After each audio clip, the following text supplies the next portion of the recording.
Welcome to our March 2021 newsletter, and today we're talking about the difference between wetsuits and dry suits. One of the most common questions that I get from new divers, especially here in Seattle, is, oh my gosh, isn't the water cold? You can dive here? And the answer is absolutely you can dive here, and yes, the water is cold, which is why it's really important that we have an exposure suit here. So when I was overseas in the Philippines, you could probably go in as just your swimsuit and you'd be fine for a while. Here, there's no way you would want to go diving in just a swimsuit. So we do have some exposure suits. And there's two primary types that we deal with in recreational diving. We have our wetsuit. And wetsuits are typically made from neoprene. And just like it says, it's a wetsuit. So you are going to get wet. So you can see that the seals here aren't watertight. So water is going to get in. This particular wetsuit has some features to help keep some water out, but you are going to get wet. And how a wetsuit works is it varies based on thickness. So this is a 7mm wetsuit, and we use 2-piece 7mm here, which is going to give you a nice warm layer.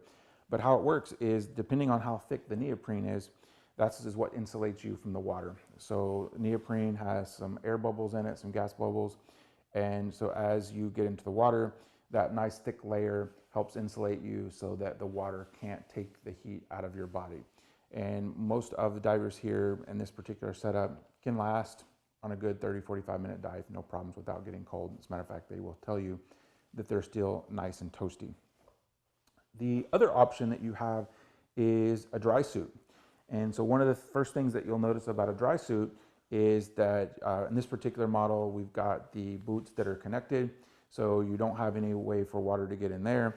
It's also got really nice wrist and neck seals so that it forms a watertight seal, and you can see that there is a heavy-duty zipper here that prevents water from getting in.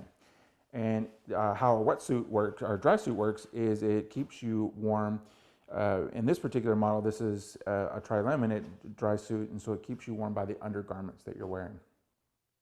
There are neoprene dry suits as well, and you would still wear undergarments so that you can stay warm under the water, and that's primarily what helps you stay warm in the dry suit. That air that you put into the dry suit goes into the fibers of your undergarments and keeps you nice and toasty.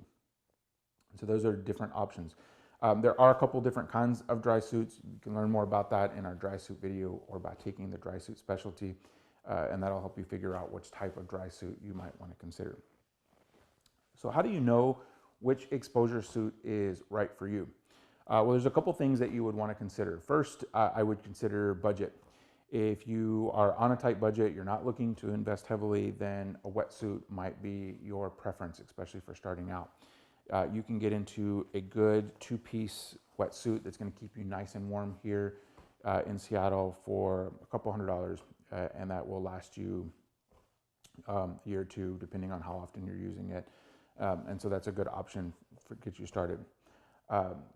Whereas a dry suit is going to be easily, for a good dry suit, is going to be $1,500, $2,000 upwards from there, depending on the features that you add to it. If you get into things like patterns or nice pockets, knee pads, other options, your undergarments, it can easily be a little bit more expensive. But the second thing that you would want to consider is your personal body type. How long can you handle being in the cold? Does the cold water really, really bother you? Some people really prefer to have a dry suit because they get cold really easily, and even though they would be warm in a wetsuit, they don't want any water exposure at all, so they prefer the dry suit to stay nice and warm. The third thing that you might want to consider is how often are you diving? If you're diving occasionally, maybe once a month, once every couple of months, maybe you don't need a dry suit and you don't want to invest in it. So again, maybe a wetsuit's a better option. And then last thing that I would consider is what type of diving are you going to be doing?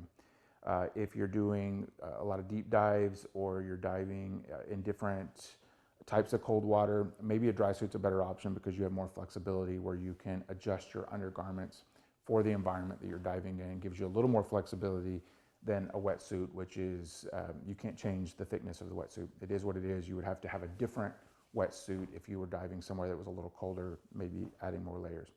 So just some things that you would want to consider if you're looking to purchase your first exposure suit and you're trying to consider, do I want a wetsuit or do I want a dry suit? So as you're looking at different exposure suits, we're happy to help you make the decision. So we're happy to show you the different options, tell you more about the different kinds of dry suits and what to consider. Also help you pick out your first wetsuit if you're looking at that option as well.